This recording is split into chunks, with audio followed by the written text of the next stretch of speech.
Boa tarde a todos.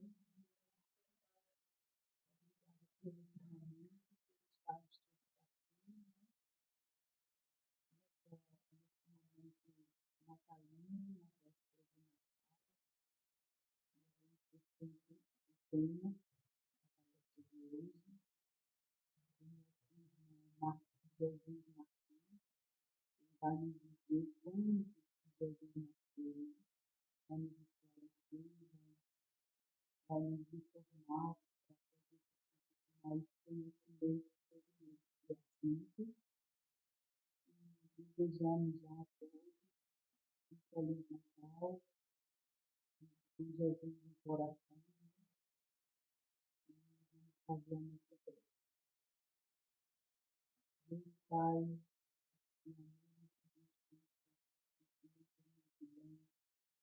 amado nosso Jesus, espiritualidade, agradecemos a Deus nesse momento,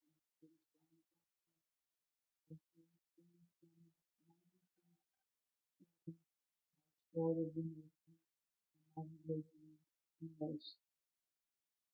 Agradecemos, ficaremos mais esclarecidos sobre Jesus, ilumine todos nós, que neste momento natalino, abençoe toda a humanidade, que toda a humanidade lembre do nosso amado Jesus, das as guerras neste momento, para que todos que estão enfermos, que estão doentes, lembrem do amor de Jesus, que toda a humanidade comece a pensar neste amor tão profundo, tão verdadeiro, espalhando por toda parte, para que nós todos tenhamos bons momentos e consigamos, através deste amor, fazermos a nossa prática de bem, que tanto precisamos. Agradecemos sempre, Senhor, por tudo, nos abençoa sempre, nos ilumina, e que Nossa Senhora, neste momento, derrame graça, saúde, paz em toda a humanidade, toda a nossa família, todas as nossas famílias, todos os lugares, para que tenhamos muita harmonia neste Natal, muitas alegrias e felicidade. Abençoa também todos os encarnados e desencarnados que estão aqui presentes, para receberem também este amparo, este amor e esse arecimento sobre toda a nossa, sobre toda a sua renascimento de Deus.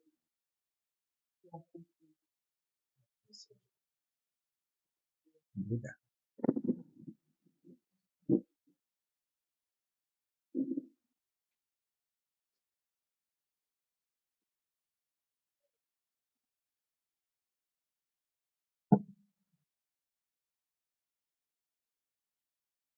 Boa tarde. Para nós é sempre um motivo de gratidão, de alegria, de satisfação, quando a gente tem a oportunidade de compartilhar os estudos, né, o fruto dos estudos, o aprendizado que a gente vem conseguindo com a assistência dos bons espíritos, com a oportunidade que nós recebemos de conhecer a doutrina consoladora por excelência, e o fruto desse aprendizado a gente compartilha com alegria com os nossos irmãos de jornada. O meu nome é Jesus Martins. No meio religioso a gente sempre tem as brincadeiras, porque Jesus, né? Mas hoje nós vamos falar de Jesus, o nosso chefe, o principal, o modelo e guia. E a propósito, esse tema que nós escolhemos, né, que é uma pergunta, né? Quando Jesus nasceu? É uma pergunta. Tem base, que nós vamos dizer, tem base no livro A Caminho da Luz, que é um livro que foi psicografado por Chico Xavier, ditado pelo Espírito Emmanuel. Tem também como localizar algumas coisas que nós falaremos no livro A Boa Nova, que é recebido por Chico Xavier do Espírito Humberto de Campos. O Evangelho segundo o Espiritismo, tem também passagens do Novo Testamento e algumas informações que nós escolhemos nas palestras de Divaldo Pereira Franco e nos estudos coordenados por Haroldo Dutra Dias e outros. E algumas coisas que nós falamos é de concepção pessoal, fruto desses estudos que a gente faz mesmo, e nos leva a uma compreensão. Pois bem, a doutrina espírita diz no Livro dos Espíritos que todos nós somos espíritos. Deus nos cria espíritos. Deus não cria a gente de carne e osso, não. Deus nos cria espíritos. Com uma finalidade de que a gente, quando criado, seja simples e ignorante, porque não tem conhecimento ainda, mas que alcance um conhecimento que nos leve à perfeição. Então, tem uma trajetória, desde quando Deus nos cria espírito simples, até quando a gente vai se tornar perfeito, puro, tem uma trajetória. E isso leva tempo. E durante essa trajetória, durante esse tempo, ora nós estamos vivendo experiências físicas de encarnados, como agora, ora nós vivemos experiência entre os desencarnados no mundo espiritual, que é a nossa realidade primitiva, que é a nossa verdadeira situação, que é o nosso original. Então, nós somos, primeiramente, espíritos. A nossa experiência física ela é transitória, ela é passageira. Ela vai acontecer, é como se a gente tivesse um estado natural, aí a gente renasce num corpo físico, vive aquela experiência de X anos, né? De alguns anos, de algumas décadas. Algumas pessoas falecem mais novas, outras demoram mais tempo, entra pela velhice. Mas todos nós passaremos pelo fenômeno da morte e vamos voltar para a nossa vida original, que é a vida espiritual. Desse modo é que vai acontecendo o processo de evolução. Os espíritos dizem, mesmo na obra Livro dos Espíritos, que chega um tempo nesse processo longo de purificação, de aperfeiçoamento, vai chegar um tempo que o espírito ele não precisa mais encarnar. Não vai mais precisar encarnar ou reencarnar.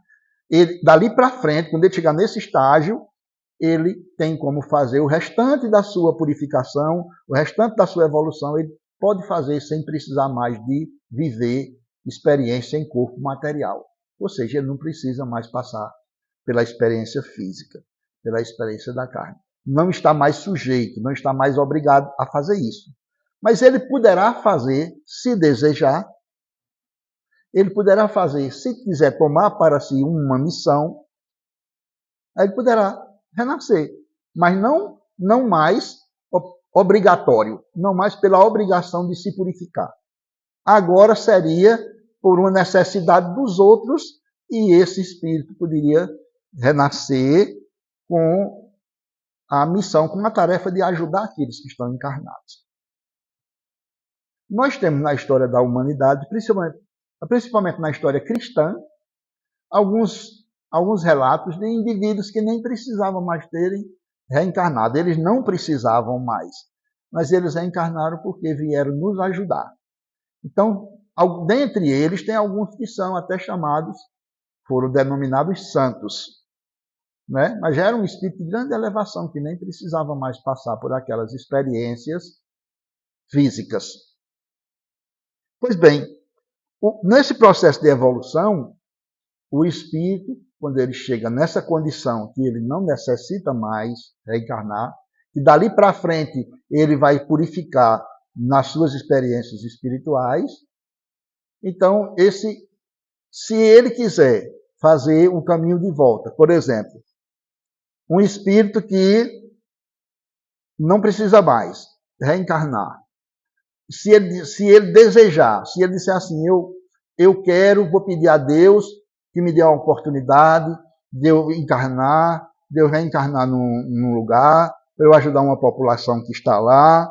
Se ele quiser fazer isso, então ele vai ter que fazer alguns sacrifícios pessoais, porque como ele já evoluiu ao ponto de não precisar mais de corpo de carne, para ele voltar a habitar um corpo de carne, ele precisa de fazer alguns sacrifícios para poder ver se volta esse padrão que ele já naturalmente evoluiu, para ver se ele volta esse padrão ao ponto de habitar novamente um corpo de carne, sem precisar mais, sem ter mais obrigação de fazer isso.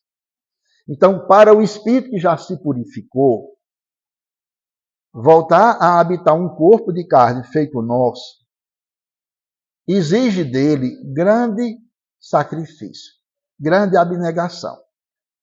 Vamos imaginar, quando o espírito está na nossa condição, quando ele desencarna, ele vai naturalmente conviver numa esfera espiritual, num ambiente espiritual, com aqueles que são semelhantes a ele no modo de ser, de pensar, nos gostos, nos pendores, nas inclinações. Então, esses indivíduos, eles acabam se agrupando por uma lei natural de afinidade. Formam mesmo coletividades. Nessas coletividades, tem sempre o amparo dos espíritos superiores, mas os que convivem ali, eles se ajuntam, eles se agrupam por afinidades, por afeições, pelos gostos que são parecidos. É assim que formam essas coletividades. No caso dos espíritos que estão muito melhores, que já estão bem avançados, então eles formam as suas coletividades de espíritos superiores, de espíritos purificados. Jesus tem a categoria dos espíritos da hierarquia dele, da elevação dele. E o espírito Emmanuel vai trazer para nós uma informação muito interessante no livro A Caminho da Luz, dizendo assim, que o Emmanuel diz que tomou conhecimento. Ora, ele tomou conhecimento, então ele não viveu na esfera de Jesus. Ele não viveu lá com a turma de Jesus. Ele tomou conhecimento. E existe no espaço espiritual universal uma coletividade de espíritos purificados, da qual Jesus é um dos membros. E que essa coletividade, esse grupo, se reuniu 2 vezes. Uma vez foi para a formação do planeta Terra, para deliberar, para decidir, para planejar a formação do planeta Terra. E a outra vez, disso que Emmanuel tomou conhecimento. E a outra vez foi quando essa turma se reuniu para planejar o nascimento, a encarnação de Jesus.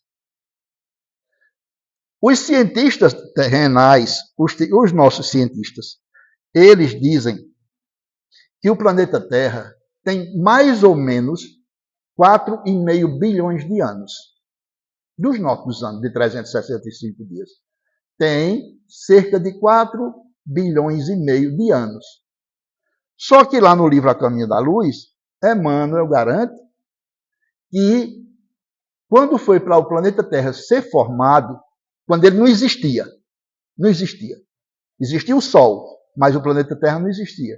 Quando foi para o planeta Terra ser formado, Jesus foi o Espírito escolhido por Deus para ser o criador disso. Deus deseja e os espíritos puros que veem Deus e compreendem Deus e entendem o desejo de Deus, realizam a obra de Deus. Jesus foi o Espírito escolhido para essa tarefa. Dizendo assim, dá para a gente ter uma ideia de que antes do planeta Terra existir, Jesus já era um espírito puro. Jesus foi o nome que a gente deu a ele. Mas esse espírito que nós chamamos de Jesus, ele já era um espírito purificado antes do planeta Terra existir. Porque a gente não tem o costume de ler, de estudar as informações bíblicas, né? Eu estou dizendo a gente que eu estou me botando também no meio do pacote. Mas assim, quem gosta mesmo de estudar, vai encontrar as afirmativas, o passo a passo disso, de uma preparação que Jesus vai fazer com mais ou menos 1.300, 1.400 anos antes dele nascer. Ele vai começar a fazer uma preparação no mundo espiritual para ir baixando as suas vibrações, de tão elevado que ele é, de tão purificado que ele é, ele vai começar a fazer algumas adequações na sua mente para isso ir baixando as vibrações ao ponto de um dia ele poder habitar um corpo de carne.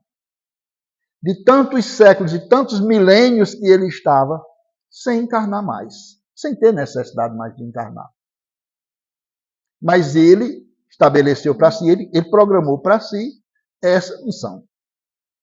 Então, é mais ou menos ali pelo tempo em que Moisés vai estar cumprindo a sua missão.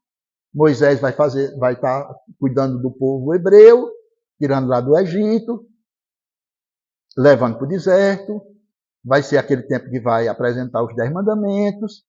Por ali assim, 1.400, 1.500 anos antes de Jesus nascer,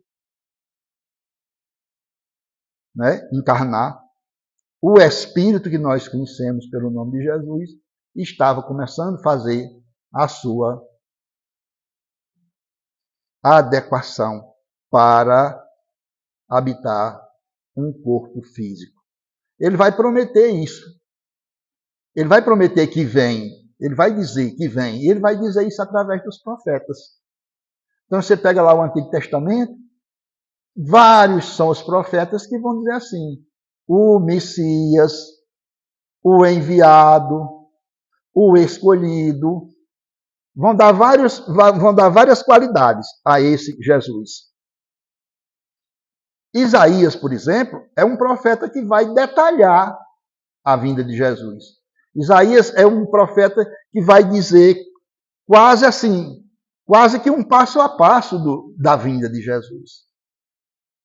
Os outros vão falar, mas não vão falar com a riqueza de detalhes que o profeta Isaías vai falar.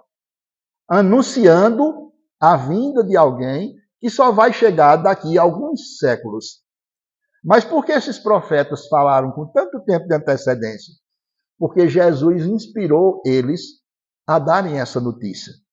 Então a vinda de Jesus, ela era esperada por aquele povo há muitos séculos.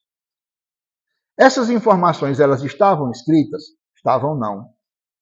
Porque era um tempo que não tinha escrita. Como era que os ensinamentos eram passados? Através da palavra, de geração para geração. Então as crianças, assim que elas adquiriam um certo entendimento, elas iam participar do templo, das atividades do templo, aonde os sacerdotes cuidavam da questão religiosa. E ali naquele meio tinha os profetas, que naquele tempo se chamava assim, mas se fosse hoje a gente poderia chamar de médiuns. Eram os indivíduos que tinham uma capacidade de receber instruções dos espíritos e passar essas instruções para os que estavam no corpo de carne. Recebia do mundo espiritual e transmitia para o mundo material essas informações. Com a linguagem que era própria a eles, com os costumes que era do povo. Então, muita coisa ficou num sentido muito simbólico, porque foi dada a um povo que gostava muito do simbolismo. Então, muitas informações eram transmitidas com enigmas, eram transmitidas com símbolos de números, com símbolos de animais, e para aquele povo isso era compreendido. Mas para nós, que já somos de outras gerações e somos de outra região, para nós tivemos, e ainda temos muita dificuldade de entender essas passagens, por exemplo, do Antigo Testamento. Quando isso vai ser escrito, já vai ser muitos séculos depois, quando alguém já desenvolveu a escrita. Quando já tinha pelo menos um couro de carneiro para se escrever nele. Ou alguma coisa feita de uma planta que se transformava numa folha, depois de passar por um processo, aquilo se transformava numa folha e podia ser escrito nisso, que era o caso dos papiros. Então, nós observamos que precisou de muito tempo para essas coisas que eram ditas, transmitidas só pela fala, depois irem para a escrita. Mas hoje, se você pegar a Bíblia, o Antigo Testamento, você vai ver lá que vários foram os profetas que falaram que Jesus viria. E deram a esse Jesus vários nomes. Mas de batismo mesmo, ele recebeu da mãe dele quando ele nasceu. A pergunta é assim: quando foi o nascimento de Jesus? O nascimento mesmo. Quando foi que Maria deu a luz a ele? Os historiadores, se você for pesquisar na história dos encarnados, os historiadores eles não têm uma resposta única. Uns dizem que foi em tal tempo, outros dizem que foi em tal tempo, eles não chegaram a um acordo. Por quê? Porque se fosse na atualidade, só era a gente ir lá no cartório da cidade onde a pessoa nasceu. Na maternidade, tem um registro das crianças. De vez em quando vocês assistem no noticiário, né, que teve uma troca, não é? 2 bebezinhos que nasceram, aí um foi para uma mãe, outro foi para outra. Acontece isso. Às vezes acontece de carregar uma criança, né, do berçário. Tem essas coisas. Ainda hoje, né? Mas ao tempo que Jesus nasceu, não tinha isso que nós temos. Não tinha os cartórios de registro. Uma criança nascia, até o dia que ela fosse apresentada em algum templo, em algum órgão, para fazer uma inscrição, para registrar aquele nascimento, levava tempo. Então era muito comum só registrar depois. Porque não tinha o que nós temos hoje. Inclusive, hoje nós temos previsto até em lei. Se atrasar, tem punição, tem multa, tem isso, tem aquilo. Né? E depois que passados séculos, como é que as pessoas vão saber em que tempo Jesus nasceu? Primeiro, que não ficou registrado em nenhum órgão. Segundo, que as pessoas daquele tempo já morreram todas. Como é que você vai saber?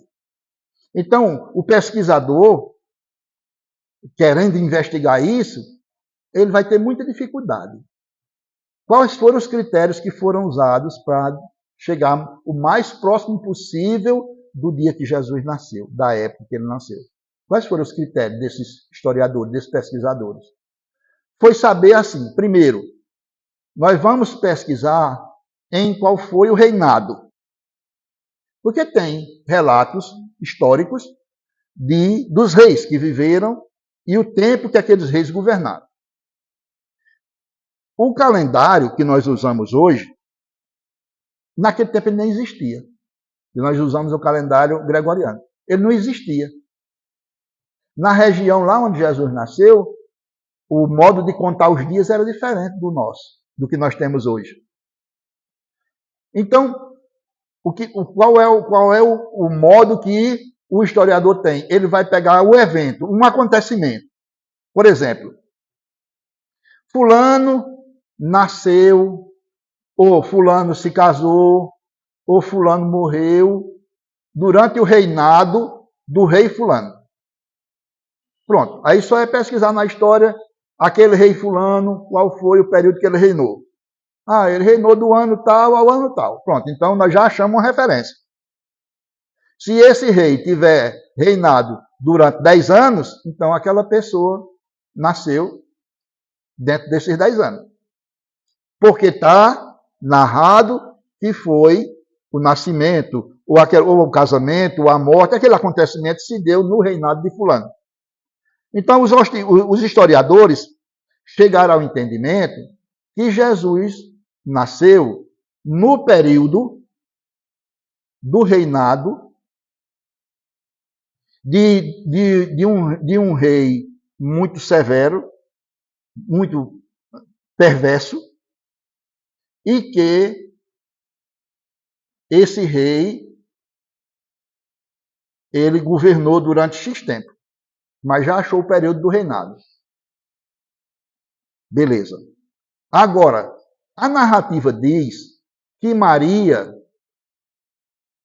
ela, juntamente com muitas pessoas da região, ela tinha que se apresentar numa cidade chamada Belém para participar obrigatoriamente de um censo. Censo é contagem da população. De vez em quando o IBGE faz isso.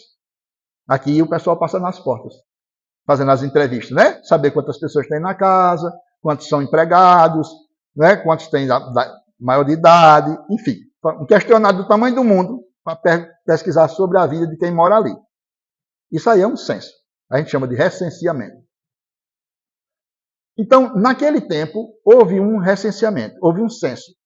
O rei Herodes, ele queria saber quantas pessoas viviam, habitavam o seu reinado. Qual era a intenção dele? Cobrar impostos. Então, era obrigatório. Se o indivíduo se negasse a ir, ia receber uma visita do exército, dos soldados. E não ia ser uma visita para tomar um café, para fazer um lanche. Não ia ser uma visita cordial. Então, era obrigatório. E o povo tinha esse entendimento de cumprir isso como um dever. Então, não tinha na cabeça da população a coisa assim de dizer, não, vamos dar um, né? Vamos fazer um jeitinho aqui, vamos fingir, vamos esconder. Não. Todos, mesmo que não fosse obrigatório, todos iam fazer isso com satisfação. Porque eles queriam, o povo queria, ser registrado como habitante do lugar. Tinha essa satisfação.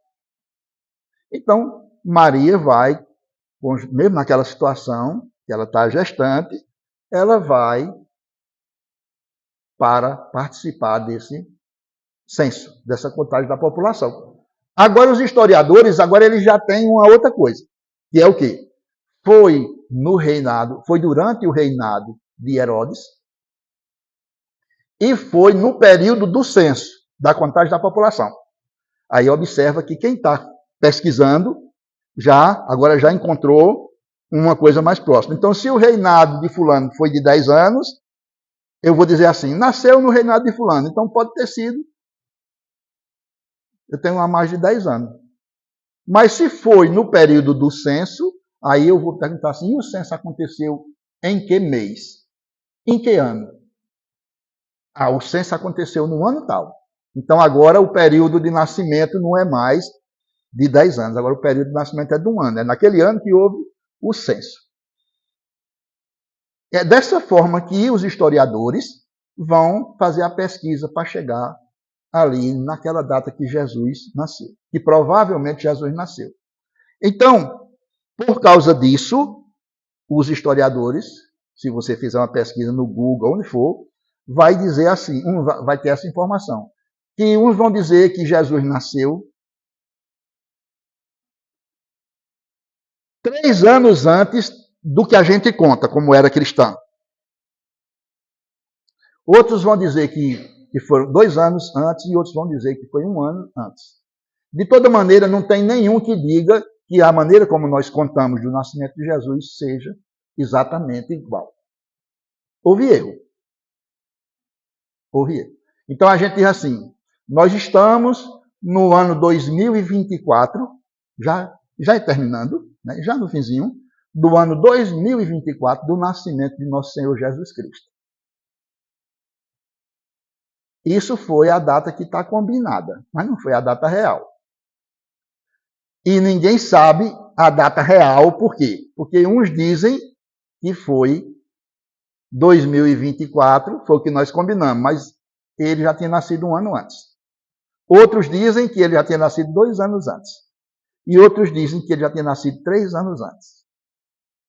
Quando começou a contar, não teve o ano 0. Depois o ano 1, 2, 3, 4. Começou ano 1 da era cristã. Ano 2 da era cristã. E houve uma falhazinha aí nessa contagem de tempo. Quando a gente diz assim, Jesus começou o seu trabalho de propaganda do Evangelho com 30 anos de idade. Nós dizemos isso. Mas se nós erramos no cálculo do começo, então Jesus pode ter começado o seu trabalho com 31, ou com 32, ou com 33 anos. Porque se a gente errou no começo da data, a gente está errando no final. Se a gente disser assim, Jesus teve 3 anos de propaganda do Evangelho, de messianato, pode estar certo. Porque não importa se ele começou com 30 ou se ele começou com 33. Ele teve 3 anos de tarefa. Agora, nesses 3 anos de tarefa, aí Jesus foi crucificado. Aí quando ele foi crucificado, aí a gente diz assim, Jesus foi crucificado com 33 anos de idade. Pode ser que tenha sido com 34, com 35 ou com 36, porque a data do nascimento dele não está ainda, ninguém chegou a um acordo, não é? Mas com certeza absoluta, Jesus não nasceu em dezembro. Ele não nasceu no dia 24, na noite de 24 para 25. Isso foi uma data combinada. Isso foi uma convenção dos homens, das pessoas, que quiseram ter um entendimento que é muito louvável. Não cabe da nossa parte nenhuma crítica. Por quê? Porque se estabeleceu uma data que quase toda a humanidade do planeta comemora. Tem alguns povos, alguns países que não comemoram o nascimento de Jesus. E não comemora, porque para eles, Jesus não tem a importância que tem para nós. Para eles, tem outros profetas. Por exemplo, para os muçulmanos, independente do país, mas quem é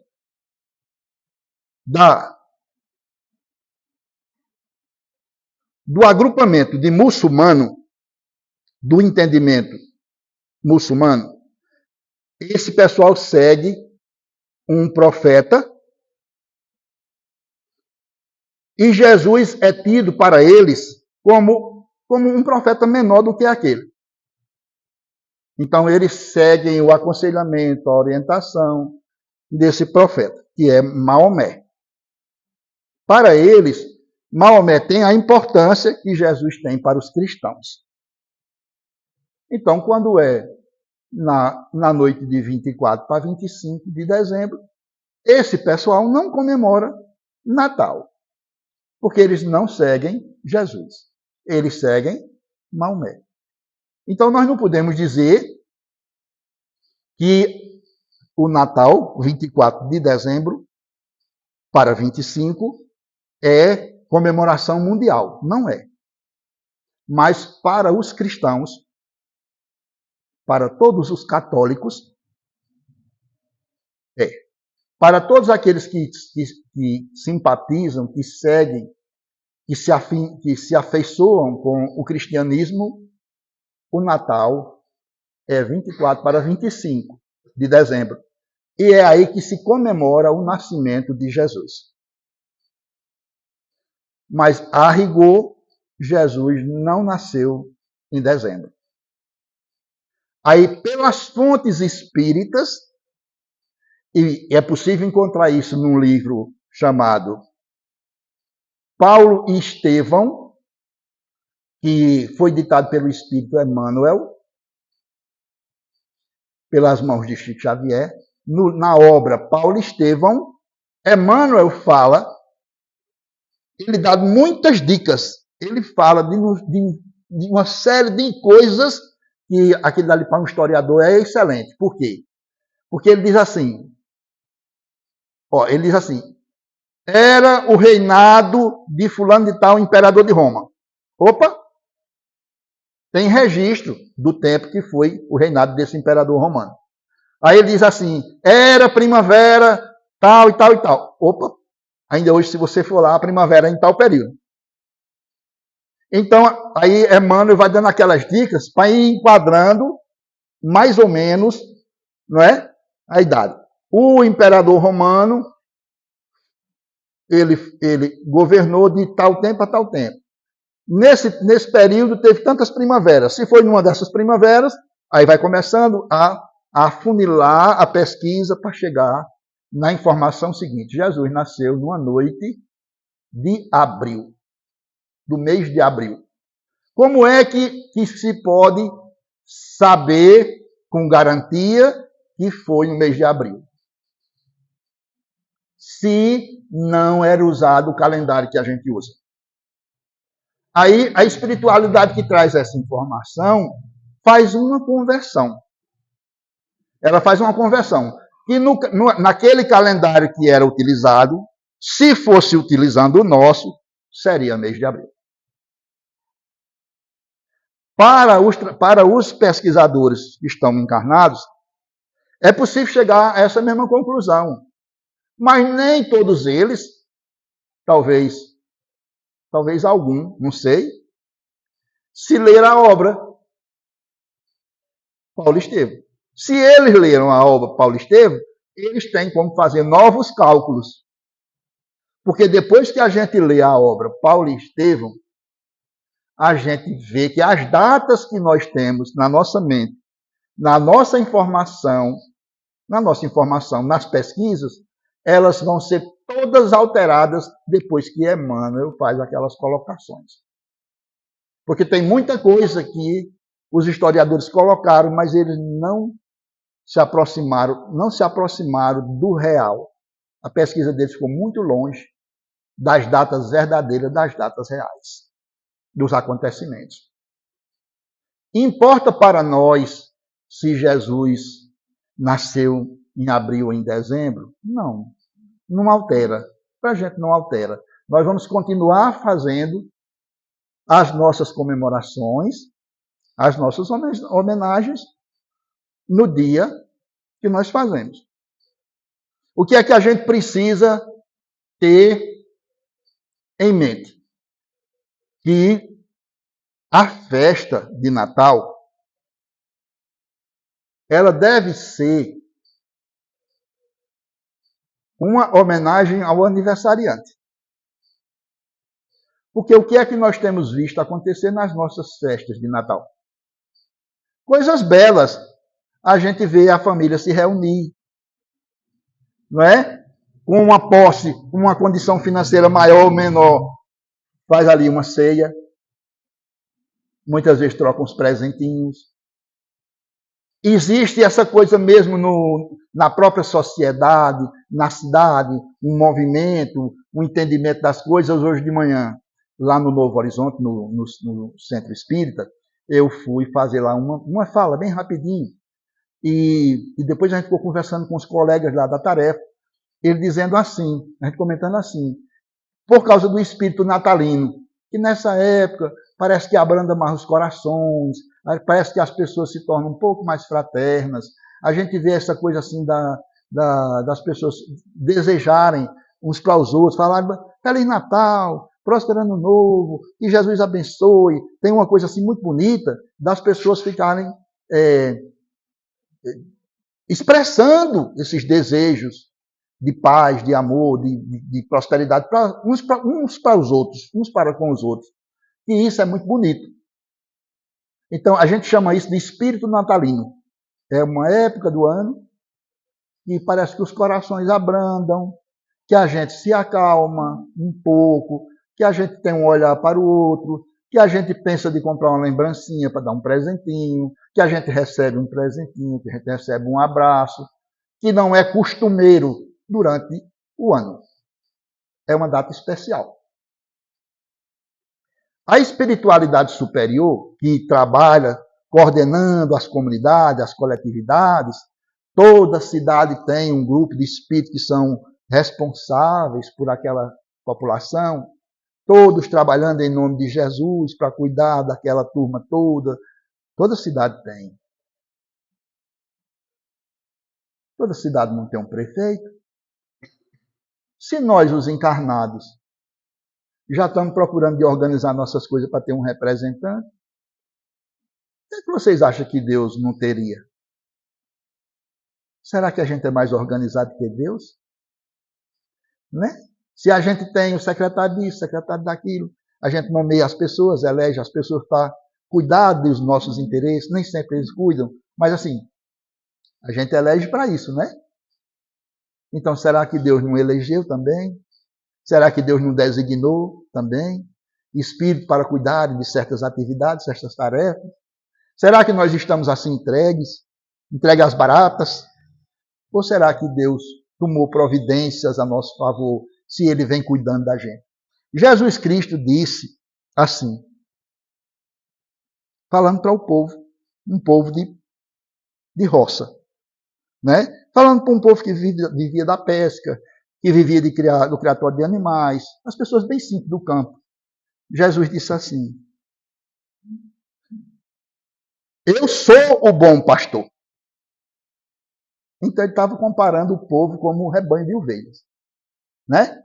Rebanho, um rebanho de criatório. E ele dizendo assim, eu sou o bom pastor. E das ovelhas que o Pai me confiou, olha, das ovelhas que o Pai me confiou, nenhuma se perderá.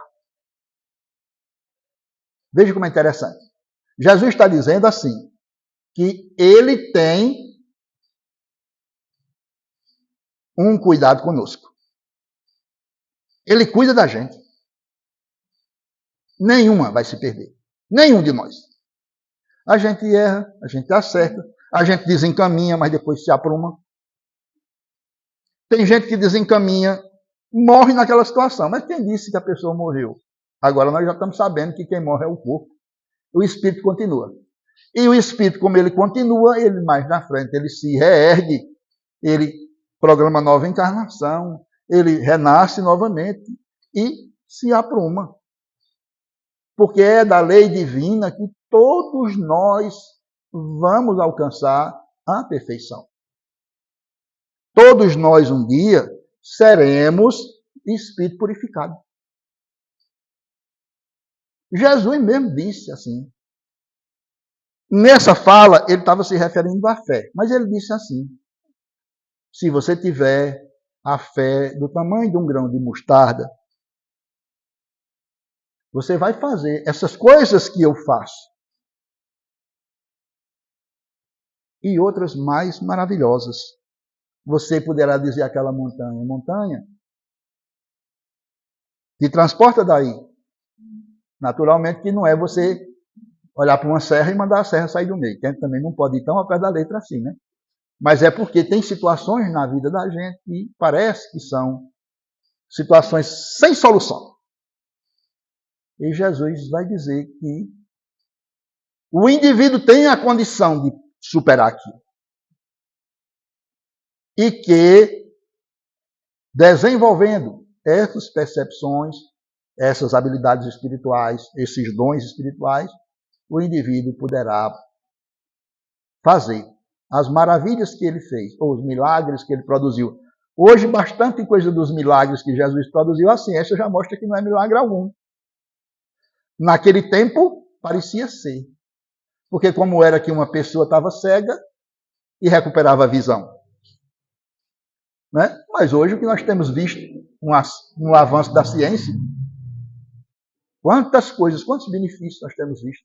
Quantas pessoas que eram deficientes físicos e por cirurgias, por tratamento, foram restauradas. Quantas pessoas tinham problemas de ordem visual e hoje estão bem.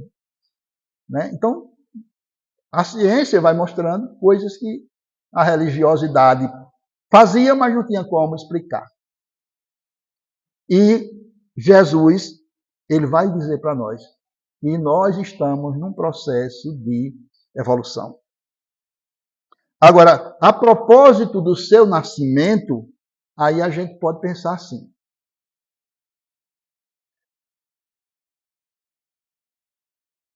Maria de Magdala era uma mulher linda,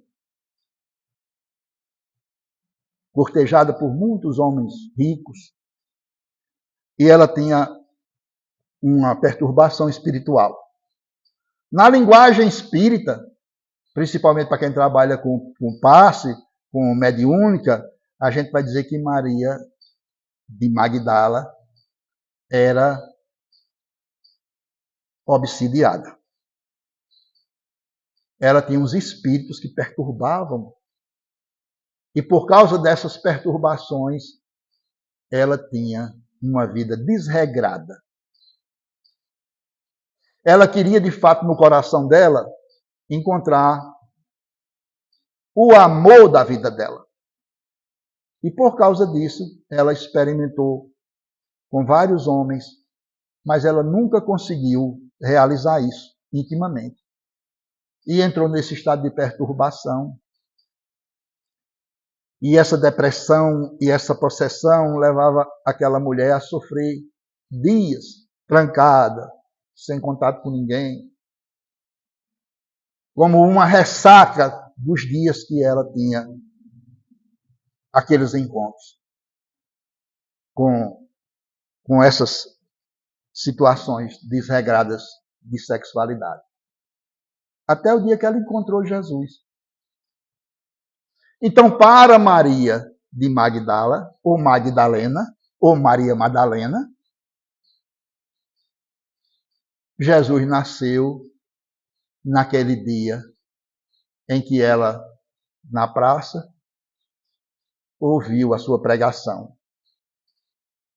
E ouvindo a sua pregação, observando aquela figura, por esse homem ela se encantou. E ela sentiu por aquele ser um amor diferente. Um amor que não era físico, que não era carnal, que não era atração, que não era desejo. Foi esse amor que levou Maria a, no prazo de 2 anos, abandonar a vida que ela tinha e se tornar uma pessoa simples do povo, para cuidar de leprosos. Para dizer a Jesus que queria seguir, acompanhá-lo. E Jesus disse assim: minha filha, vá cuidar dos seus filhos. Mas, Senhor, como é que eu vou cuidar de meus filhos se o meu ventre nunca abrigou uma bênção dessa grandeza, por mais que eu desejasse? Minha filha, eu não estou falando dos filhos da tua carne. Eu estou falando dos filhos da necessidade, do sofrimento, da aflição. Cuide deles. E ela vai se dedicar com tanto amor a esse povo que era descartado da sociedade, porque naquele tempo a lepra ou hanseníase não tinha cura. Então, quem adoecia daquela enfermidade era separado da sociedade e se juntava em lugares ermos. Muitas vezes, ali eles morriam de fome, porque ninguém tinha coragem de se aproximar nem para levar um alimento. A família daqueles doentes, muitas vezes, deixava num ponto do caminho alguma comida, algum mantimento e se afastava. Quando se afastava, aí eles iam lá e pegavam aquilo, mas eram muitos.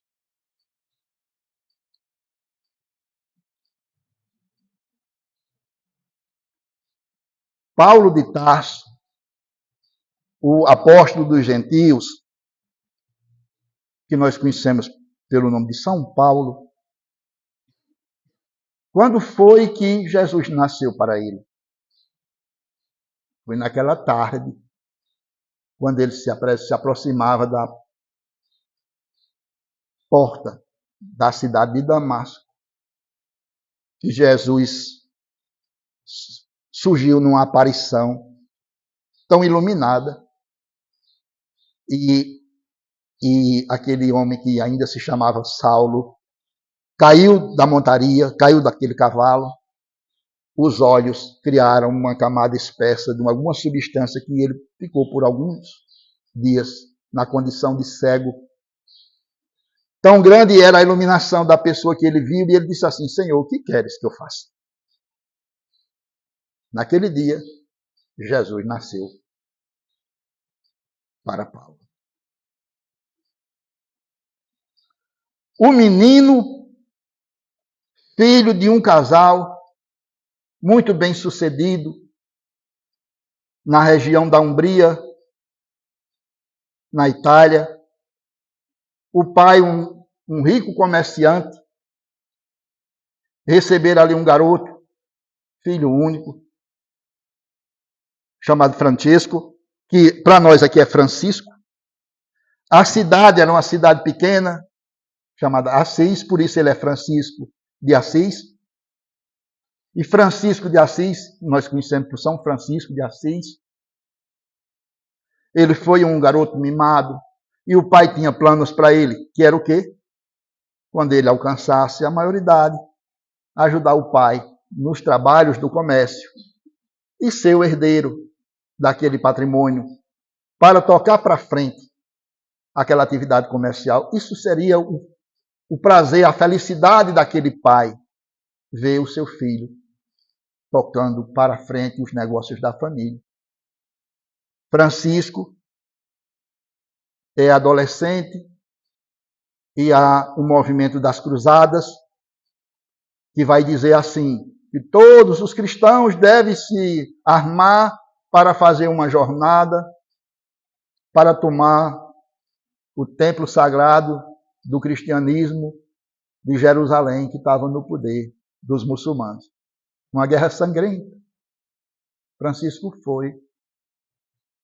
Viu tanta barbárie, viu tanta coisa horrenda, tanta cena de sangue, de coisa de violência, ele perturbou-se. Voltou para casa tido pela sociedade como um louco, como alguém que tinha perdido o juízo. E quando ele chega, ele começa a andar pelos campos e as pessoas diziam assim, coitado de seu fulano de tal, tão rico, só tem esse filho e o filho ficou louco, ficou maluco. E Francisco começou a dizer que estava ouvindo uma voz dentro da cabeça dele. A voz dizia assim, Francisco, restaura a minha igreja. Francisco, restaura a minha igreja. Aí Francisco caminhou pelas proximidades da cidade de Assis e avistou uma capela velha, toda desmoronada. E ele entendeu que era aquela igreja que precisava ser reparada.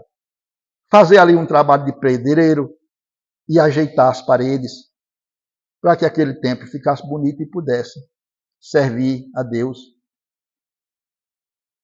E enquanto ele está nesse serviço, essa voz vai dizer para ele várias vezes, até ele entender que a voz era de Jesus Cristo e que a igreja não era a igreja de pedra, era a igreja de pessoas. É porque a igreja estava desviada dos princípios do cristianismo. E Francisco, ali, Jesus nasceu para Francisco. Foi naquele dia que Jesus nasceu para Francisco. E Francisco foi se empenhar nesse trabalho com as características de pobreza, porque andava só com a túnica, muitas vezes com a alpercata desgastada, às vezes descalço. Quando recebia alguma coisa, distribuía com os famintos. Mas foi formando uma ordem, foi formando um grupo, muitos vieram ao seu encontro. E o movimento franciscano começou disso aí. Chegando aí para Roma, chegando a ter uma conversa com o Papa, depois de muito esforço, muito sacrifício, o Papa autorizou aquele movimento ser considerado católico. E aí criou-se a Ordem Terceira Franciscana dentro da Igreja Católica. E assim,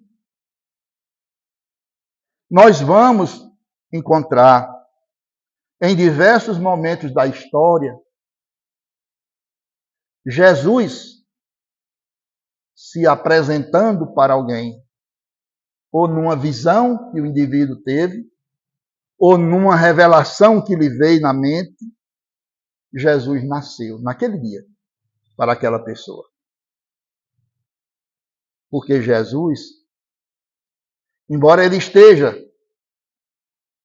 na governança do planeta Terra, ele cuida de cada um de nós. Porque nós somos ovelhas do seu rebanho. E ele garantiu que nenhuma vai se perder. Então Jesus tem um trato, um olhar para cada um de nós. E aí a gente pode chegar naquela pergunta que Allan Kardec fez aos espíritos. Mas sendo Deus tão grande e nós tão insignificantes, como pode Deus ter uma atenção particular com cada um de nós? É uma pergunta que é cabível. Sendo Jesus tão grande, sendo um ser que tem tantas obrigações, como pode ele ter um olhar direto para mim, para você, para você? Aí a doutrina espírita nos ajuda muito nesse esclarecimento, nessa compreensão. Porque a doutrina espírita nos fala de uma hierarquia espiritual, de que Jesus tem seus colaboradores, e de que as atividades que esses colaboradores fazem, todas elas estão sob a orientação de Jesus, a concordância, a permissão de Jesus. E todos nós temos um espírito vinculado a nós, todos nós temos, que nós chamamos, por causa da orientação católica, anjo da guarda. Foi o nome que nós aprendemos com a orientação católica. Todos nós temos um anjo da guarda. Se essa orientação for dada pela doutrina espírita, vai ser quase a mesma coisa. Vai dizer que nós temos um espírito protetor. Esse espírito protetor, naturalmente, se ele nos guarda, se ele nos protege, se ele nos orienta, se ele nos dirige, é porque ele é superior a nós. É de uma categoria superior a nós. Esse é o representante de Deus junto a nós, que vela por nós, que cuida da gente. Então, em nome de Jesus, essa atividade é feita conosco constantemente. Quer a gente tenha essa informação, quer não tenha. Todas as pessoas, sabendo disso ou não sabendo disso, todas estão sob a mesma proteção. Mas, de vez em quando, Jesus encontra uma maneira de se revelar para o indivíduo. E no dia que acontece essa revelação, você pode dizer assim: Jesus nasceu hoje para mim. Então ele continua nascendo. Ele continua renascendo. Porque tem pessoas que já tiveram, em algum momento, essa revelação, esse chamamento. Abraçaram uma causa, depois cansaram, desanimaram, desistiram. Lá mais na frente sente saudade. Lá mais na frente sente o desejo de retomar. Retoma e Jesus renasce na vida da pessoa. Então, historicamente, nós temos, Jesus nasceu quando? Nasceu. Combinamos de ser assim, de fazer a comemoração? Não foi bem nesse dia, mas vamos comemorar? Vamos combinar, todo mundo comemora no dia tal? Comemora no dia tal, 24 para 25. De fato, ele nasceu em que mês? Não foi em dezembro, foi em abril. Quem disse? A espiritualidade que disse. Alguns historiadores chegaram a essa mesma conclusão. A maioria não chegou nisso, não. Mas, enfim. O que é que importa para nós? Que a gente permita todo amanhecer, toda hora que a gente retomar a atividade no corpo físico, dizer assim: Senhor, que hoje seja o seu renascimento. seja o seu nascimento em minha vida. Que a partir de hoje eu possa sentir que nas minhas ações, nos meus pensamentos, no meu modo de ser, o Senhor nasceu para mim. O Senhor renasceu para mim. Esse sentimento de Natal, de nascimento de Jesus, não fique conosco só nessa semana, nesse período natalino, mas que ele continue conosco. Sempre. Esse é o nosso desejo para conosco e para com todos. E essa é a mensagem consoladora que a doutrina espírita nos transmite. Que nós vivamos bem em paz conosco e com os nossos semelhantes. Que nós amemos ao nosso próximo como a nós mesmos. Como a nós mesmos. Precisamos amar a nós. A referência somos nós. Amar ao próximo como a nós mesmos. Então nós precisamos nos amar. Nós precisamos cuidar de nós. Nós precisamos ter todos os cuidados, todo o zelo, toda a atenção, porque nós somos merecedores da nossa atenção. Nós somos merecedores do nosso cuidado. Nós somos merecedores do nosso amor. Nós somos merecedores do nosso perdão. Nós somos merecedores das bênçãos que Deus derrama sobre nós. E nós devemos fazer para o próximo aquilo como desejamos para nós. Que Deus nos abençoe. Muito obrigado pela oportunidade. Muito obrigado por vocês terem vindo. Vamos fazer a prece de gratidão.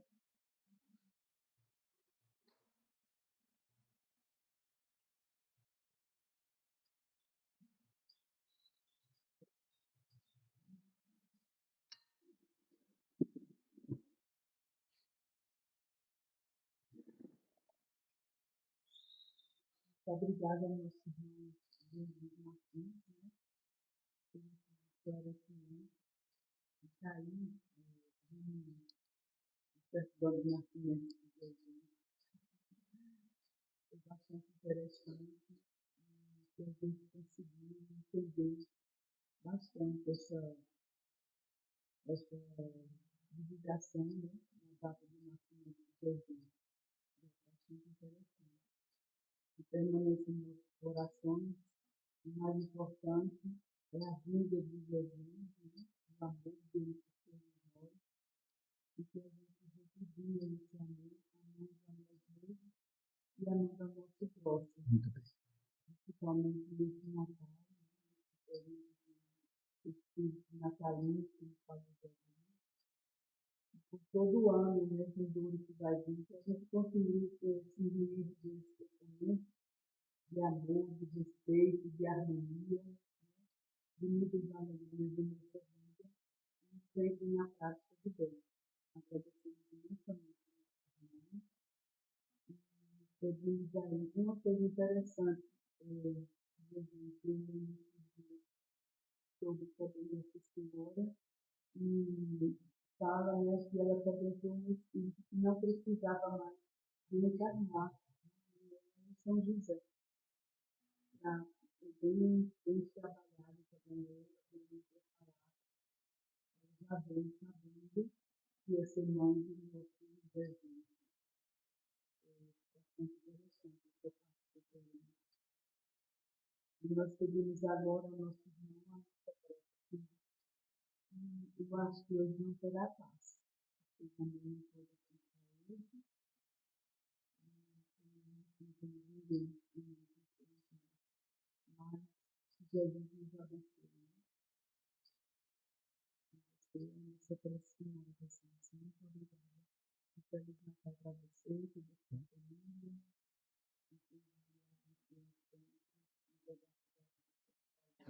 Obrigado. Antes da gente fazer a prece de gratidão e encerramento, nós vamos dizer que se alguém de vocês veio para cá hoje com a intenção de assistir à palestra, mas também de receber o passe, é só se concentrar agora, fazer uma prece mental, pedindo a assistência dos bons espíritos, e vocês receberão a ajuda espiritual de que necessitam, conforme a análise, a avaliação desses bons espíritos, que são sempre muito amorosos. Quando nós, os encarnados, estamos na condição de aplicar o passe, é muito importante. Mas quando a gente não está, ninguém vem para a casa espírita e sai sem receber ajuda, não. Vamos aproveitar o momento da oração e receber esses benefícios mais diretos.